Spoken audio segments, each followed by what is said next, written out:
नमस्कार, मैं हूं निरूपा अंसारी। स्वागत है आपका यूपी क्राइम अपडेट 1 में, जहां खबरें होती हैं सच्ची, बेबाक और निष्पक्ष। बिजनौर से लेकर पूरे उत्तर प्रदेश तक हर बड़ी और छोटी खबर सबसे पहले और सबसे सटीक सिर्फ यूपी क्राइम अपडेट 1 पर। आइए शुरू करते हैं आज की बड़ी खबर से।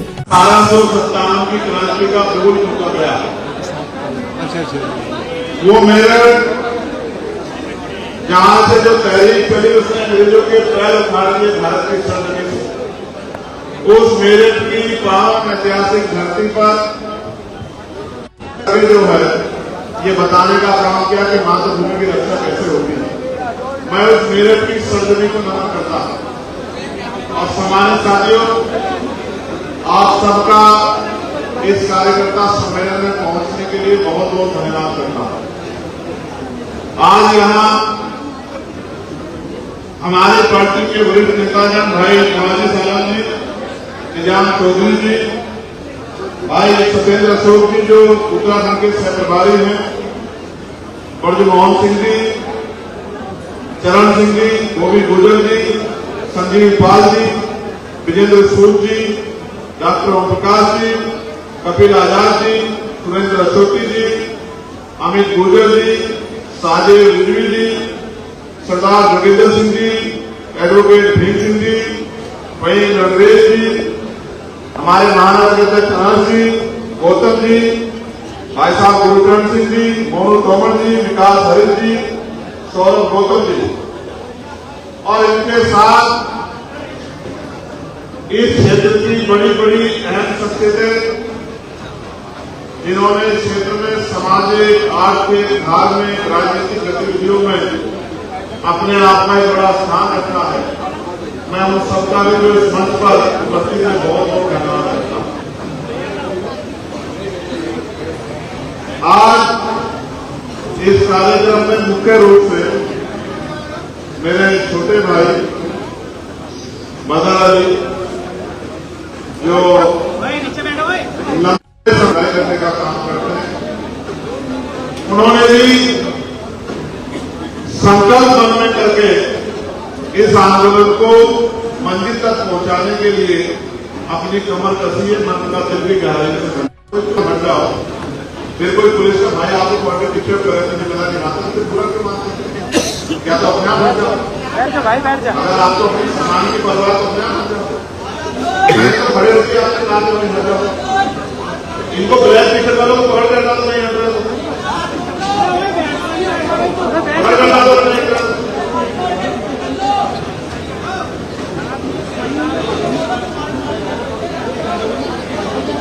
देखो, ये लोकतांत्रिक व्यवस्था है। जो लोग सामने आके खड़े हो जाते हैं वो पीछे वालों को बिल्कुल समझते हैं, जो लोग अब ये जो लोग बैठे यही तो उनके मन में कुछ आएगा, अपनी नेता को सुने, उसकी बात को सुने, उसको देखे, हाथ से हाथ मिलाए।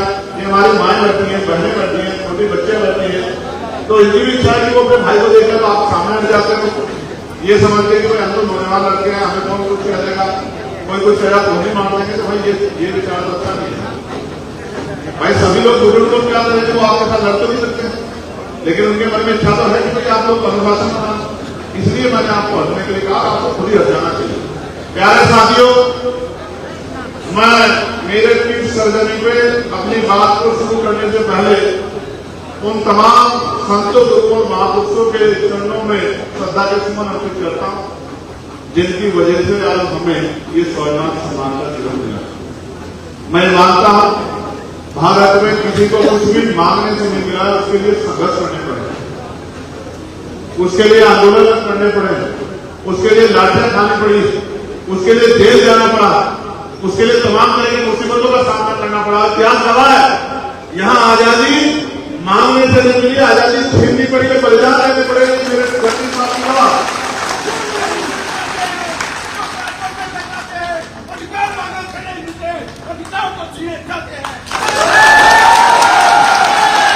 मेरे साथियों, मैं तथागत गौतम बुद्ध से लेके जगत गुरु सतगुरु रविदास, भगवान वाल्मीकि महाराज, गुरु नानक, संत कबीर, गुरु घासीराम, नारायण गुरु, doctor doctor APJ Abdul Kalam साहब, वीर अब्दुल हमीद साहब, राष्ट्रपिता ज्योतिबा फूले, छत्रपति शाहू महाराज, विश्वकर्मा डॉक्टर बाबा साहब अम्बेडकर, आमना रामसू वर्मा, चौधरी महाराज सिंह भारती, कोतवाल भगत सिंह गुर्जर, मानव साहब श्री काशीराम, संत रामवीर प्रजापति, बाबू शिवराज चौरसिया, उन तमाम आजाद संघ के समतावादी मानवतावादी विचार के तमाम उन महान पुरुषों को, चौधरी चरण सिंह जी को, सबको मैं आज इस पावन वर्ष से श्रद्धा का समर्पित करता हूं। सामान्य साथियों, अभी की सरकार को तो लगता है और उनके नेताओं को भी कि आजादी 2014 के बाद मिली, उससे पहले देश आजाद नहीं था। लेकिन सच ही नहीं, देश 1947 में आजाद हुआ, लेकिन ये कड़वा सच है कि देश की एक बहुत बड़ी आबादी आज भी अपने ही देश में खुद को आजाद महसूस नहीं कर रही, बिल्कुल नहीं कर रही है। उनके मन में तमाम तरह की चिंताएं हैं और मैं अपनी पहली चिंता इस बात से शुरू करूंगा कि जिस यूनिवर्सिटी में मैं यहाँ हूं, जब मैं सहारनपुर में पढ़ता था तो इस यूनिवर्सिटी का जिक्र हाले बहाले हमारे सामने आता था, चौधरी चरण सिंह यूनिवर्सिटी। लेकिन मैं इस बात का पक्षधर नहीं हूं कि किसी भी यूनिवर्सिटी को राजनीति का अड्डा बनाया जाए,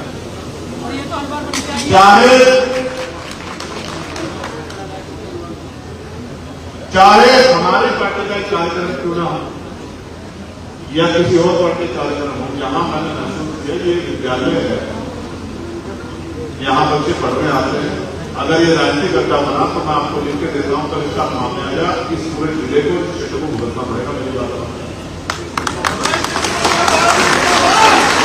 बात विश्वविद्यालय पढ़ने के लिए है, अस्पताल इलाज के लिए है, इबादत गाह इबादत करने के लिए, हर चीज को अलग अलग तरीके के लिए बनाया गया है। एक चीज किसी दूसरी जगह पर नहीं हो सकती है और दूसरी चीज किसी दूसरी जगह पर नहीं हो सकती है। जो इबादत घर है उनमें सियासत नहीं हो सकती है और जो सियासत घर है उनमें इबादत नहीं हो सकती। ये जो नया सब कुछ बदला है, मैंने वहां बच्चियों को देखा, मैंने छोटी छोटी पढ़ने वाली बच्चों को देखा, उनके मन पर किस तरह का असर पड़ेगा कार्यक्रम। इसी तरह से लोग राजनीतिक लोग नारा लगाते हैं, झंडा घुमाते हैं, ढोल बजाते हैं, क्या वो जो भविष्य हमारा तैयार हो रहा है, क्या हम उसको राजनीतिक भेंट करा सकते हैं? यहाँ के नेताओं को भले नहीं किया, आपने तो आज कैसे मैं तो मानता हूं अगर वास्तविकता में विद्यालय में लोग राजनीति में जाना था और मैं छात्र संघ से निकल के आया, मैं इस बात को जानता हूं।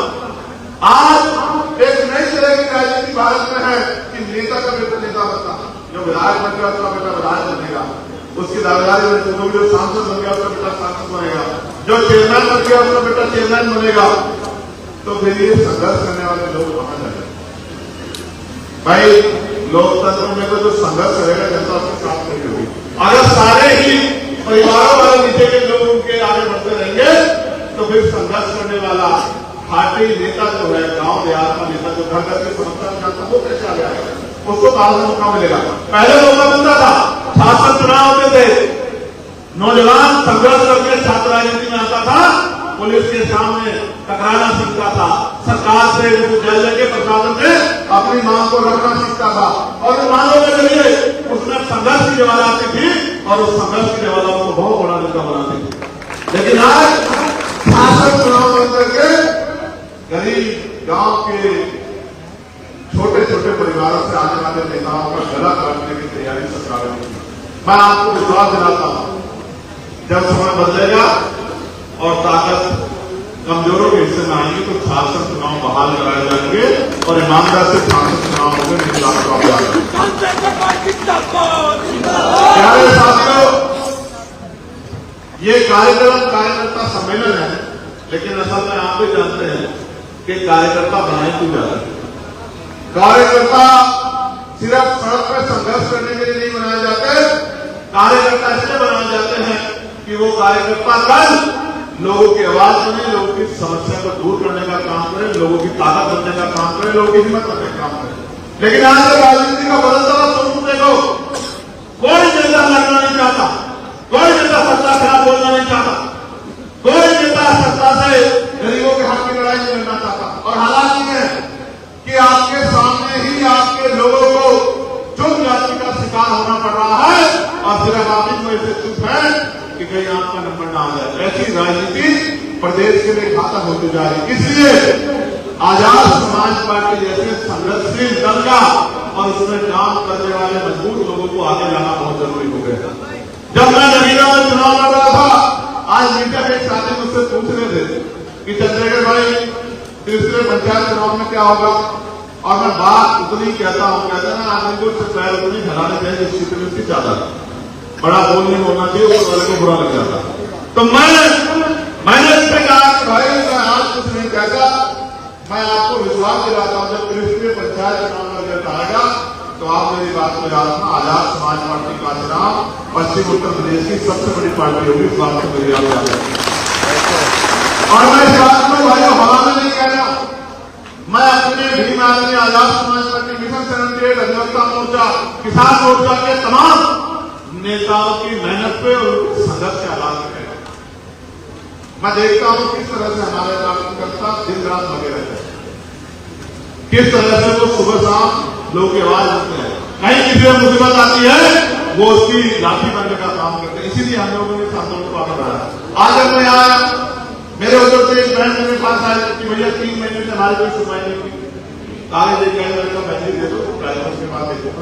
अभी भी यहाँ बैठे बैठे कई लोगों ने अपनी एप्लीकेशन दे दी, पुलिस काम भी करना चाहे तो सरकार के लोग बैठे, कोई आवाज उठाए तो उठा देते। अभी आप देखो मेरे कितने साथियों को यहाँ मेरठ की जेल में बंद कर दिया था कुछ दिन पहले। गुर्जर समाज की बहुत बड़ी संख्या में हमारे लीडरशिप में बैठे हैं, वो जब अपने महापुरुषों के सम्मान की लड़ाई लड़ने के लिए गए तो उनको निर्दोष लोगों को धारा 151 में पहले थाने में अरेस्ट कर दिया, जेल भेज दी 151 में, और बाद में बड़े नेताओं को लगा कि भाई 151 तो कम है, तो अगले दिन बाद एक और मुकदमा लगा दिया और फिर उनको जेल में करने के लिए मजबूर कर दिया। और जब मैंने घोषणा करी कि मैं जाऊंगा तो फिर सब लोगों ने चुनाव में कहा ग्रामीण क्षेत्रों में किसानों का वोट ज्यादा है, ग्रामीण क्षेत्रों में कमजोर वर्गों का वोट ज्यादा है, और उन कमजोर वर्गों के लोगों ने सारी पार्टी को आजमा लिया है, सबको ताकत दी है, लेकिन कोई उनके काम नहीं आता। जो बिना किसी पंक्ति की लड़ाई कर रहा है वो आजाद समाज पार्टी का चुनाव भीम आदमी का आंदोलन आज उनकी सबसे बड़ी उम्मीद और सबसे बड़ी ताकत बनी हुई। मैं आपको विश्वास दिला के कहता हूं कि जब इसमें पंचायत चुनाव आएगा, आप याद रखना कि आजाद समाज पार्टी का चुनाव के प्रत्याशी हजारों लोगों से जीतने का काम आगे महसूस करो। फतेहपुर में ऐलान किया गया सत्ताधारी पार्टी के नेताओं के द्वारा कि हम जो पुराना हम रहा है उसको तोड़ देंगे। 3 दिन पहले ऐलान किया गया, बड़ी संख्या में फोर्स लगी घटनापत इंस्टीट्यूट का काम करने में। और हुआ क्या, पुलिस की मौजूदगी में सत्ताधारी पार्टी के नेता आए और उस ऐतिहासिक जगह को तोड़ दिया, नुकसान पहुंचा दिया, और वो हाथ जोड़ रहे थे उसके। इतना खाती को कमजोर मैंने कहीं नहीं देखी जितना उत्तर प्रदेश की सरकार ने खाती के बाद को कमजोर कर दिया है। वो बेचारे हाथ जोड़ रहे हैं, मैं देख रहा था वीडियो में, टीवी में दिख रहा है, यूट्यूब पे लिखा हाथ जोड़ रहे हैं कि मान जाओ मान जाओ मान जाओ। एक समय था खाकी के बाद से बड़े बड़े गुंडे घर में घुस जाते थे, पलायन हो जाता था, प्रदेश छोड़ देते थे, हाथ जोड़ते जोड़ते आजकल तो दिखावे नहीं आते, अब तो दिखा के ले आते टीवी में बनाने के लिए लेके आया है। पहले बातचीत कर लेते हैं कि वो आया इस्लाम में वो हाथ इनकाउंटर मत करना था, लेकिन असल में तो वो तो बहुत छुट गई है। असल में जो क्रिमिनल्स हैं उनके वक्त तो बेचारे कोई आम भी नहीं पा रहा, उनको सस्ता रहना सकता है। तो कानून में खिलाफ दो तरह के कानून जो हो रहे, फतेहपुर में जिन लोगों ने हिंसा की उनमें से किसी में मुकदमा दर्ज हो गया, कोई कार्रवाई नहीं है।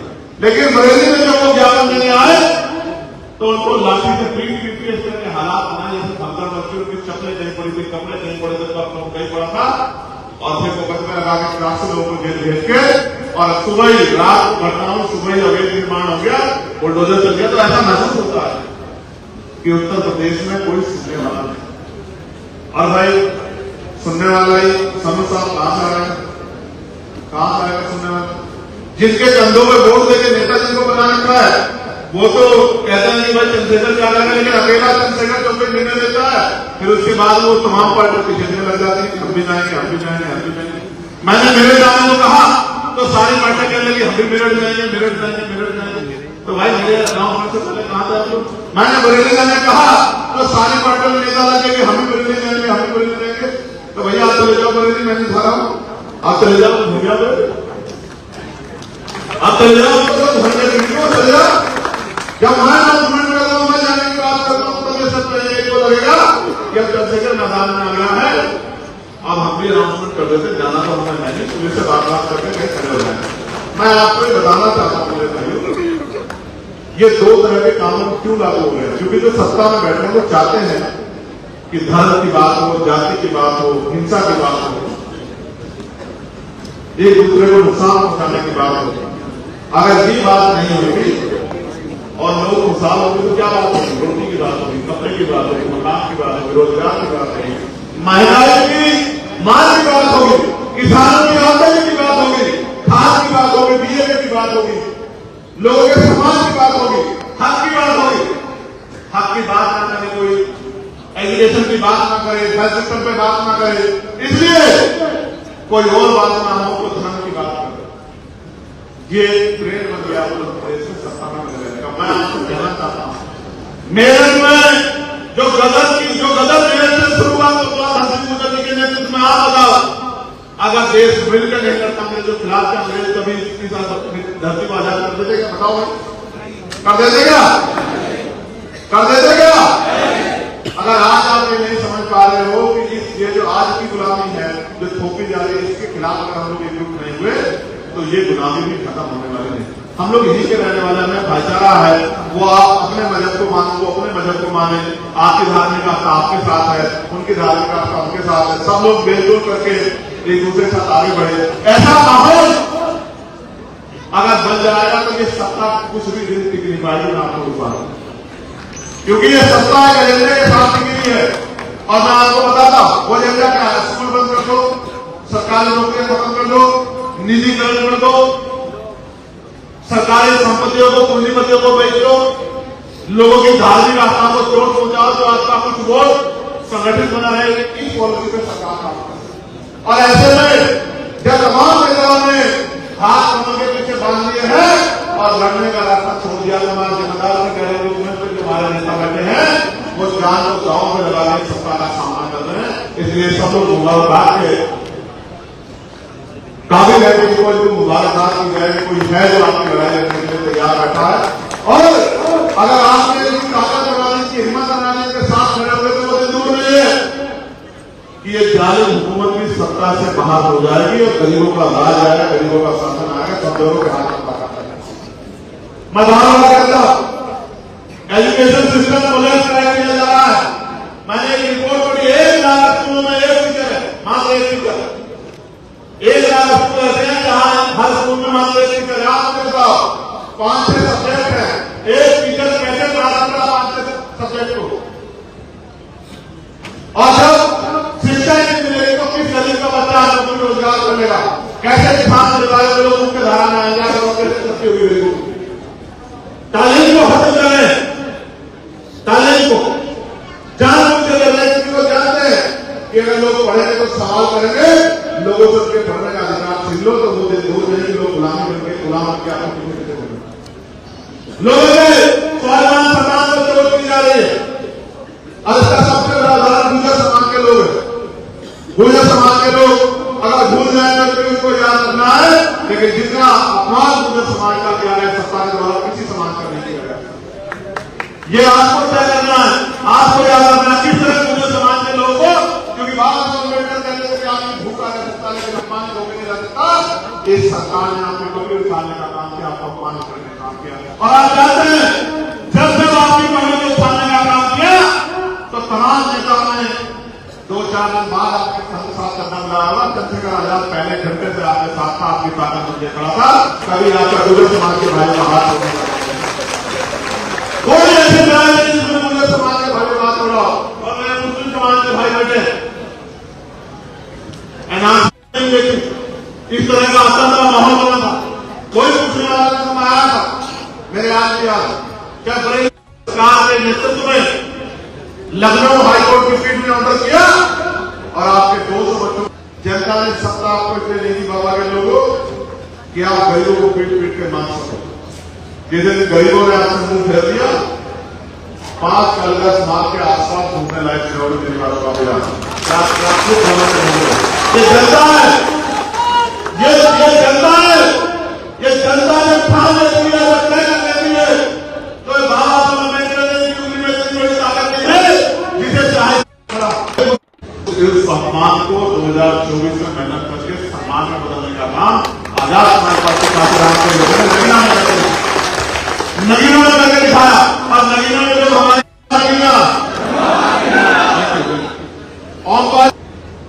वो शहरी हो गया, शहरी खत्म करके, क्योंकि लोग जाते थे काम पर लगे रहते थे, शहरी खत्म होने के बाद लोगों से मिलकर 4 बजे 5 बजे 6 बजे जाता था और फिर 1 घंटा मुश्किल से सो के फिर 7 बजे पानी में फिर निकल जाता था। लोग उठते थे, उनका कतरा को पूरी जिंदगी उतारे। और आप ये देखो, जब मैं नफा कर रहा था, लोग कहते थे कि अकेला चंद्रशेखर क्या करेगा, ये तो कहीं दिखाई नहीं देगा, ये तो कभी बोल नहीं पाएगा, ये तो किसी कोने में बैठा रहेगा। मैं आपसे समझ जाता हूं, बिना जोड़ बताओ कि आप बताओ, क्या चंद्रशेखर आजाद कोने में बैठता है पार्लियामेंट में? क्या चंद्रशेखर आजाद किसी और से कम बोलता है पार्लियामेंट में? कोई ऐसा है जिसे बता जिसको पार्लियामेंट में उठाया ना हो, उत्तर प्रदेश का मामला, पीआईडी के जवानों का मामला, बड़ी बहनों का मामला, भोजन नफा का मामला, क्या मदरसा को जो खत्म करने का प्रयास किया जा रहा है, टीचरों की तनख्वाह का मामला, चाहे धार्मिक आयोजन जो हमला होगा वो विषय हो, कोई ऐसा मामला नहीं जिसको पार्लियामेंट में मैंने उठाने का काम किया। हर मामले का मामला, चाहे अहिल रेजिमेंट का मामला, गुजर रेजिमेंट का मामला, चाहे जवाहर रेजिमेंट को बाहर करने का मामला, मैंने सारे मामलों को पार्लियामेंट में जोर शोर से उठाने का काम किया। तो मैंने तो अपने जीवन में संकल्प किया है, उन्होंने मुझे वोट की ताकत दी है, मैं उनका मैं विचार करूंगा। और मैं आपको ही कह रहा हूं मेरे भाई, आज हालात नहीं है, मैं वापस जाता हूं। भाई उनको पीट पीट के मान दिया। आपके एडी लेवल का अधिकारी जो है वो सुसाइड कर देता है, 9 दिन तक उसकी डेथ बॉडी घर में सड़ती रहती है, मोर्चरी। कल उसका बड़े मुश्किल से संस्कार हुआ और चीफ जस्टिस ऑफ इंडिया उनके ऊपर जूता फेंक दिया जाता था, जूता। इस देश के इतिहास में 2 चीफ जस्टिस पर जूता फेंका गया। एक पहले मुस्लिम चीफ जस्टिस बने थे हिदायतुल्लाह साहब, उन पर जूता फेंका गया। यह आज दलित समाज के जो है मुस्लिम समाज के चीफ जस्टिस बने हैं, उनके ऊपर जूता फेंका गया। ये जूता फेंकने की हिम्मत कहां से आती है? ये जूता फेंकने की हिम्मत आती है और धर्म के आधार पर आती है कि हम इनमें कुछ भी किसी पद पर बैठ जाए, हम इनके ऊपर जूता में फेंक सकते हैं और इनको हमारे ऊपर कोई कार्रवाई करने वाला नहीं। ये हिम्मत कहां से आती है? इसलिए मैं कह रहा हूं, लूटे लुटे सताए हुए गिरे पड़े लोगों, समझदारी दिखाओ। वो कहते हैं ना हम सफर से निकलेगा, ना हम नसीब से निकलेगा, हमारे पांव का कांटा हम ही से निकलेगा। समस्या हमारी है, समस्या हमारी है तो लड़ना नहीं पड़ेगा। मैं तो आपको कह रहा हूं, आपने सबको मौका दिया है। उत्तर प्रदेश में लोकसभा के चुनाव में हमने 200 रुपए का टिकट निकाले, 2022 के हार के बाद अपनी मेहनत करनी शुरू की।